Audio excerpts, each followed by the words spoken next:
కాకినాడ జిల్లా యంత్రాంగం ఆధ్వర్యంలో ఆదివారం యోగాంధ్ర 2026 కార్యక్రమం నిర్వహించారు. రూరల్ స్పోర్ట్స్ అథారిటీ గ్రౌండ్లో జరిగిన ఈ కార్యక్రమానికి వందలాది మంది హాజరయ్యారు. వారందరితో కలెక్టర్ హరీందర్ ప్రసాద్ ప్రతిజ్ఞ చేయించారు.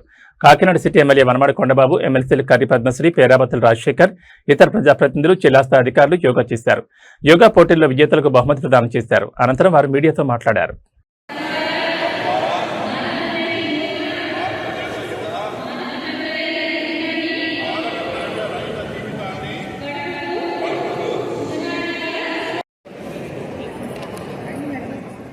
సార్ మీరు సైడ్కి రండి, అక్కడ ఉన్నారు.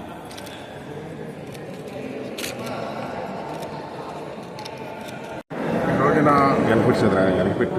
12వ అంతర్జాతీయ యోగా దినోత్సవం సందర్భంగా శుభాకాంక్షలు తెలియజేసుకుంటాం. అదే సందర్భంలో కాకినాడ జిల్లా కలెక్టర్ గారి ఆధ్వర్యంలో ఈ రోజున అన్ని ఆఫీసులు, సచివాలయాలు కూడా ఈరోజు యోగా దినోత్సవ కార్యక్రమం జరిగింది. ఇప్పుడే చెప్పారు కలెక్టర్ గారు చెప్పినట్టుగా ప్రతి కుటుంబంలో యోగా ఒక భాగంగా ఉండాలి. అందరూ కూడా యోగా చేసుకోవాలి. సో మనం లేచి బ్రష్ చేస్తాం, స్నానం చేస్తాం, వంటలు చేసుకుంటాం, అన్నీ చేసుకుంటాం. అన్నింటితో పాటు యోగా భాగంగా చేసుకోవాలి అందరూ కూడా. అప్పుడే అందరూ ఆరోగ్యంగా ఉంటారు. ఎంత మంచి ఫుడ్ తిన్నా ఆరోగ్యం ఉండరు. ఫుడ్ తినేసాం కదా, మంచి తినేసాం కదా అనుకుంటున్నాం మనం తినే ఫుడ్లో కూడా కొంత పొల్యూషన్ ఉంటుంది, ఇవన్నీ ఉంటాయి. యోగా చేస్తే ఇవన్నీ కూడా కొట్టుకుపోతాయి అందులో అన్నీ కూడా. అదేవిధంగా చూస్తున్నట్టయితే మన ముఖ్యమంత్రి వర్యులు నారా చంద్రబాబు నాయుడు గారు మొదటి నుంచి కూడా ప్రతి ఒక్కరు యోగా చేయండి, ఆరోగ్యంగా ఉంటారు అని చెప్పడం జరుగుతుంది. దీని మీద ప్రస్తుతం అవేర్నెస్ తీసుకొస్తున్నాను. అదేవిధంగా నరేంద్ర మోడీ గారు ప్రధానమంత్రి గారు, ఆయన 12 సంవత్సరాలు అయింది మొదలుపెట్టి. ఆయన ప్రధానమంత్రిగా 12 సంవత్సరాలు ఉన్నారు. మొట్టమొదటి సంవత్సరం మొదలుపెట్టారు యోగా చేయాలని చెప్పి.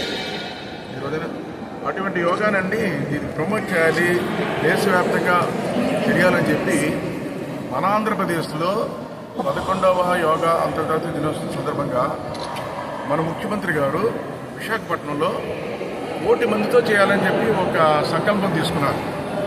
1,000 మందితో చేయడం సాధ్యం కాదన్నారు అందరూ. కానీ 1,000 మందితో ఆ రోజు మన ఆంధ్రప్రదేశ్లో ఉన్నటువంటి యోగా చేసి ఈరోజు Guinness book record, world record తీసుకొచ్చారని కూడా సందర్భంగా తెలియజేస్తున్నాను. ఆ సమయంలో కలెక్టర్ గారు విశాఖపట్నం కలెక్టర్గా పనిచేశారు నరేంద్ర ప్రసాద్ గారు. వారికి కూడా ఇది ఒక గర్వకారణం. నేనేమంటానంటే చాలామంది ఈరోజు డబ్బున్న వాళ్ళే గొప్పవాడు అనుకుంటారు. డబ్బున్నవాడు గొప్పవాడు కాదండి, ఎవరైతే ఆరోగ్యం ఉన్నాడో వాడే గొప్పవాడని కూడా సందర్భంగా తెలియజేస్తున్నాను. వాడే గొప్పవాడు. ఎంత డబ్బున్నా చూసాం కదండి. కరోనా సమయంలో నేను ఎంతైనా డబ్బు ఇస్తాను ఆరోగ్యం కాపాడమంటే కాపాడలేకపోయారు, చనిపోయారు. చాలామంది కోటీశ్వరులు చనిపోయారు. సామాన్యులు బతికారండి. సామాన్యులు అంటే ఎవరంటే చెప్పాలి మీకు. యోగా చేసిన వాళ్ళు చనిపోలేరు. యోగాయే కాదు, యోగా చేయకపోయినా సండి రోడ్డు మీదకి వచ్చి బయటకు వచ్చి కష్టపడి పనిచేస్తారు చూడండి, అలాంటి వాళ్ళకి కరోనా రాలేదండి. వాళ్ళకి ఏంటంటే ఇమ్యూనిటీ పవర్ పెరిగింది. ఎండలో పనిచేసేవారు, రోజు కష్టపడి పనిచేసేవారు. శ్రమ, ఆ కష్టమే మనకు ఒక యోగా లాంటిది. కష్టపడి పనిచేసి వారికి ఎవరికి కూడా కరోనా దగ్గరికి రాలేదు. ఉదాహరణ చెప్తాను, మన కాకినాడ తీసుకుందాం. కాకినాడలో మెయిన్ రోడ్డు, దేవాలయం వీధి చాలామంది వ్యాపారస్తులు చనిపోయారు. ఎక్కువ వ్యాపారస్తులు చనిపోయారు. ఎందుకు చనిపోయారండి మేము సర్వే చేసాం. ఆ తర్వాత వాళ్ళు ఏంటంటే వెనకాల ఇల్లండి, ఎదురు షాపు మెయిన్ రోడ్లో. ఉదయాన్నే లేచి షాప్ చేస్తారు, సాయంత్రం వరకు షాప్ అమ్ముకుని నైట్ మళ్ళీ కౌంట్ చేసుకుని అన్నీ చూసుకుని మళ్ళీ ఇంట్లోకి వెళ్ళిపోతారు. అని సన్ రైజ్ కూడా తగలదండి. బిజినెస్ బిజీలో ఇంకా మొత్తం వ్యాపారం మీద దృష్టి పెట్టి అలా ఉండిపోయారు. వెనకాల ఇల్లు, ఎదురు షాపు. అందరికీ నమస్కారం.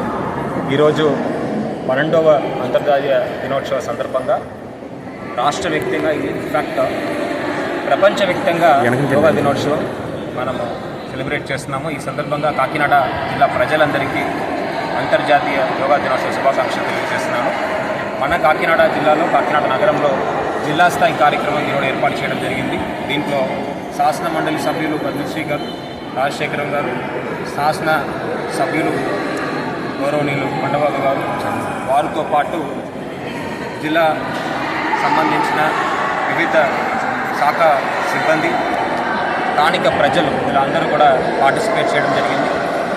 ఇక్కడ మన కాకినాడ జిల్లాలో ఉన్న యోగా అసోసియేషన్స్, యోగా ఆశ్రమాలు కూడా పూర్తి సహకారం గత నెల పాటు మాకు అందించడం జరిగింది. వారి ద్వారా వివిధ కార్యక్రమాలు మనం ఏర్పాటు చేశాము.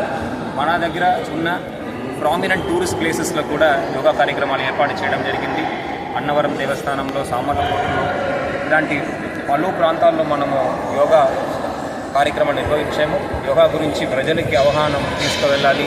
ప్రతి ఒక్క పౌరుడు కూడా యోగాన్ని వాళ్ళ ఒక డే టు డే లైఫ్లో భాగస్వామ్యం చేసుకోవాలని ఏదైతే ఒక లక్ష్యంతో గౌరవ ముఖ్యమంత్రి వారు ముందడుగు పెట్టారో దానికి అనుకూలంగా జిల్లా స్థాయిలో ప్రజాప్రతినిధులు, సిబ్బంది అందరూ కూడా కృషి చేస్తున్నాము.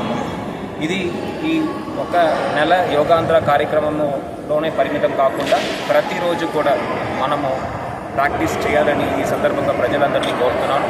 దీని ద్వారా మీరు శారీరంగా, మానసికంగా ఇంకా బలంగా ఉండడానికి అవకాశం ఉంది. ఎటువంటి ఇబ్బందులకు లొంగిపోకుండా ఎలాంటి సమస్య వచ్చినా ఎదుర్కొనే విధంగా ఒక ధైర్యాన్ని ఇది ఇస్తుందని యువతలు కూడా చెప్తున్నారు.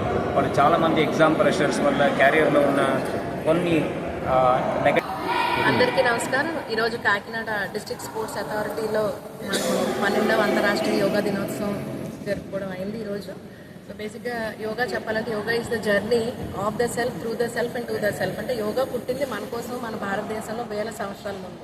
మరి దాని పుట్టుకి అప్పుడు యోగులు కారణం. ఎందుకంటే ఒక భారతదేశంలో చాలా పవిత్రమైన దేశం, it's a very strong nation. మరి దీంట్లో ఏంటంటే యోగాని ఎప్పుడైతే మనం తీసుకొస్తామో మన లైఫ్ స్టైల్ హెల్తీగా ఉంటుంది. అలాగే ఏంటంటే మన సెన్సెస్ అన్నీ కూడా మన కంట్రోల్లో వస్తాయన్న ఉద్దేశంతో యోగాని అప్పుడు పుట్టించడం జరిగింది. మరి ఈరోజు మన రాష్ట్రము, దేశమే కాకుండా అంతర్రాష్ట్రీయంగా కూడా యోగా పేరు తెచ్చుకున్నది. అలాగే యోగా కూడా అంతర్రాష్ట్రీయ దినోత్సవంగా గుర్తింపు తెచ్చుకున్నది మన గౌరవ ముఖ్యమంత్రి నరేంద్ర మోదీ గారు. సో దీని వెనకతల కారణం ఏంటంటే మనం అందరూ కూడా ఈ రోజున్న లైఫ్ స్టైల్లో, అంటే ఈ మెషినరీ వరల్డ్లో ఎలక్ట్రానిక్ గ్యాజెట్స్ అన్నీ వచ్చిన తర్వాత మన హెల్త్ని పట్టించుకోకుండా డైవర్ట్ అయిపోయాం. సో దీనివల్ల ఏంటంటే మన హెల్త్ అంతా కూడా దెబ్బతిన్నది. సో యాక్టివ్గా ఉండాలి అంటే హెల్తీ లైఫ్ స్టైల్ కావాలి. సో ప్రీవియస్గా అన్నారు an apple a day keeps a doctor away అన్నారు. కాదు, few minutes of yoga keeps a doctor away అని చెప్పొచ్చు.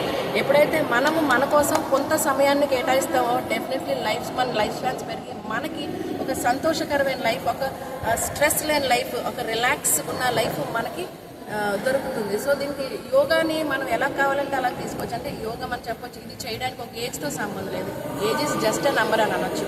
మనం 2 years బేబీ నుంచి 90 years వరకు పీపుల్ ఉన్నారు, వాళ్ళందరూ కూడా యోగా చేస్తారు. సో రీసెంట్గా ఒక 1 week బ్యాక్ కూడా స్టేట్ గవర్నమెంట్ వాళ్ళ ఆదేశాల మేరకు యోగా ఫర్ టీచర్స్ అన్నది కూడా పెట్టారు. ఎందుకంటే టీచర్స్ కూడా ఏంటంటే వాళ్ళ ఒక స్ట్రెస్ఫుల్ లైఫ్ వాళ్ళు లీడ్ చేస్తూ ఉంటారు. ఎందుకంటే they have to handle a number of students. ఆ స్ట్రెస్ నెక్స్ట్ అంటే వాళ్ళ ఉన్న ఇబ్బంది ఆ పిల్లల మీద చూపించకుండా ఉండాలి అంటేనే డెఫినెట్లీ వాళ్ళు యోగాని ప్రాక్టీస్ చేయాలి, ఒక ఫ్యూ మినిట్స్ ఆఫ్ మెడిటేషన్ చేయాలి అని చెప్పేసి కూడా అందరూ కలిసి ఇనిషియేటివ్ తీసుకోవడం జరిగింది. మరి దీన్ని ప్రోత్సహిస్తున్నారు మన యోగా గురువులు. అలాగే శాంతి కుమారీస్ కూడా, మనకి బ్రహ్మకుమారీస్ వాళ్ళందరూ కూడా మనకి సపోర్ట్ చేస్తారు. అంటే peaceful living is only possible through yoga అని